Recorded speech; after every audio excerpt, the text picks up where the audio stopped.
কয়েক দশক আগে স্নায়ুযুদ্ধ বা কোল্ড ওয়ারের উত্তাল সময়ে চীনকে নজরদারিতে রাখতে ভারত ও যুক্তরাষ্ট্র যে গোপন পথে হেঁটেছিল তার একটি অধ্যায় আজও হিমালয়ের বরফের নিচে অমীমাংসিত রয়ে গেছে।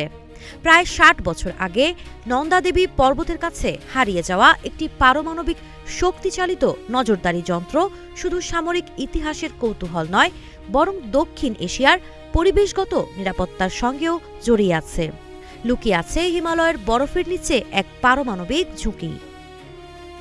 ১৯৬৫ সালে সিআইএ ও ভারতের গোয়েন্দা সংস্থার যৌথ অভিযানের লক্ষ্য ছিল চীনের পারমাণবিক ও ক্ষেপণাস্ত্র কর্মসূচি পর্যবেক্ষণ। এজন্য ব্যবহৃত হয়েছিল radio isotope thermo electric generator বা আরটিজি।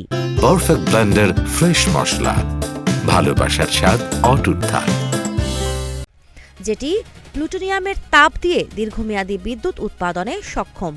কিন্তু ভয়াবহ তুষারঝড়ে সেই যন্ত্র পাহাড়েই ফেলে রেখে ফিরে যেতে বাধ্য হয় অভিযানকারী দল। এরপর থেকেই যন্ত্রটির অবস্থান অজানা। এই আরটিজি কোনো পারমাণবিক বোমা নয়, বিস্ফোরণের ঝুঁকিও নেই। তবে তেজস্ক্রিয় পদার্থের তৈরি হওয়ায় এর আবরণ ক্ষতিগ্রস্ত হলে পরিবেশ দূষণের আশঙ্কা উড়িয়ে দেওয়া যায় না। সবচেয়ে বড় উদ্বেগের জায়গা হল নন্দাদেবীর হিমবাহ থেকেই জন্ম নেয় গঙ্গা নদীর প্রধান শাখাগুলো। কোটি কোটি মানুষের জীবন ও জীবিকা এই নদীর ওপর নির্ভরশীল। এখন পর্যন্ত কোনো তেজস্ক্রিয় দূষণের প্রমাণ মেলেনি। ১৯৭৮ সালের জরিপেও নদীতে প্লুটোনিয়ামের অস্তিত্ব ধরা পড়েনি। তবু জলবায়ু পরিবর্তনের ফলে হিমবাহ গলার গতি বেড়ে যাওয়ায় বিজ্ঞানীরা সতর্ক।